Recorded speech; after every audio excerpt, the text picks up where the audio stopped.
निखिल दीक्षित माझ्याबरोबर आहेत, head coach Surana आणि बोथरा. निखिल, पहिलंच वर्ष होतं टुर्नामेंटला. असं म्हटलं जातं कुठची मोठी टुर्नामेंट सुरू होताना एक विन तुम्हाला हवी असते, आणि जसा सामना जिंकला तुम्ही थांबलात नाही. कदाचित जर अजून 3 असते पुढचे तेही जिंकला असतात. नाही, इट वॉज व्हेरी खूप अमेझिंग टुर्नामेंट होती. आमचा स्टार्ट खूप स्लो झाला पहिले टुर्नामेंटमध्ये. पहिले 3 मॅचेस रादर तिसरी मॅच आम्ही जिंकता जिंकता हारलो थोड्याशा फरकाने. पण मागच्या 2 मॅचेस जो कमबॅक केला आम्ही, म्हणजे आम्ही काल जी टॉपची टीम होती, टेबल टॉप टीम, म्हणजे जे सगळ्या मॅचेस जिंकवते त्यांना आम्ही काल हरवलं.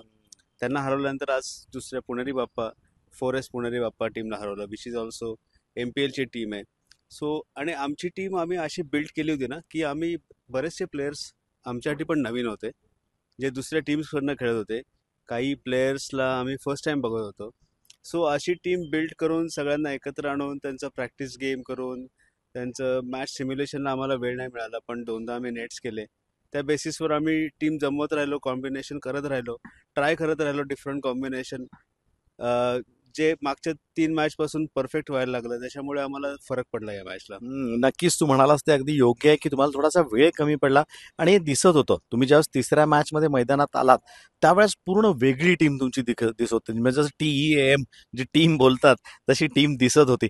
त्याकरता काही विशेष तू मेहनत घेतलीस? फार पॉझिटिव्ह इंटेंट होतं सगळ्यांचं. म्हणजे जरी आम्ही पहिल्या 2 मॅचेस हारलो होतो, तरी पण तिसऱ्या मॅचला म्हणजे आम्ही खूप फार पॉझिटिव्ह इंटेंटनी आम्ही आलो होतो. त्याच्यामध्ये फर्स्ट बॅटिंग करताना टॉस आम्ही 300 प्लस रन्स केल्या होत्या, आणि 300 प्लस रन्स करताना आम्ही थोड्याशा फरकाने आम्ही हारलो होतो मॅच ती. पण दॅट वॉज म्हणजे थोडंसं मोरल बुस्टर पण होतं टीमला, की वी कॅन डू दॅट. आणि त्याच्यानंतर सुरुवात झाली. त्यानंतर आम्ही अजून एक मॅच जिंकलो. त्यानंतर 291 केला. व्हेरी स्ट्रॉंग टीम, त्याच्या अगेन्स्ट 291 केला.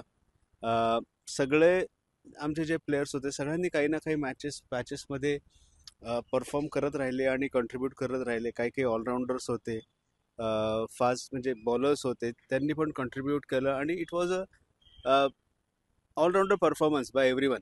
आणि सगळेजण कॉन्ट्रीब्यूट करत राहिले या टुर्नामेंटमध्ये. अगदी खरं आहे. फॉर यू पर्सनली असं म्हणू शकतो का यंदाच्या वर्षी की ऑल बॉक्सेस टिक? या almost all boxes are tick. फक्त आम्हाला क्वालिफाय होणं आवश्यक होतं. पण ज्या प्रकारे आम्ही टीम बिल्ड केली ना शेवटच्या 4 दिवसात, कारण बाकीचे जे 4 टीम्स होते ना, गेले 2 वर्ष MPL टीम्स मॅचेस खेळतायत, त्यांना त्यांचं कॉम्बिनेशन कोऑर्डिनेशन त्यांच्या टीममध्ये आहे, त्यांना प्लेयर्स प्लस मायनस एरियाज माहिती आहेत. त्या मनाने आम्ही अक्षरशः म्हणजे 4 दिवस आधी सगळे भेटून आम्ही टीम तयार केली आणि ते टुर्नामेंट खेळलो. So maybe next year we will be much better than this year. अगदी खरं आहे. पुढच्या वेळेस देखील आपण पाहू शकतो हीच टीम. पण सकाळबद्दल काय बोलशील? आपलं माध्यम प्रायोजक होतं. येस.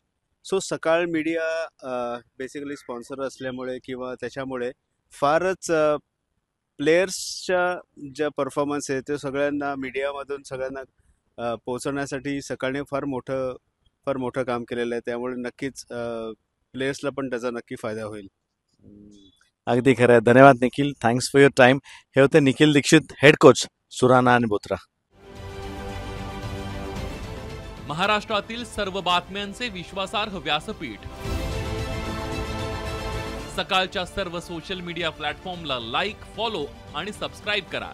तसंच सर्व नोटिफिकेशनसाठी बेल आयकॉन प्रेस करायला विसरू नका.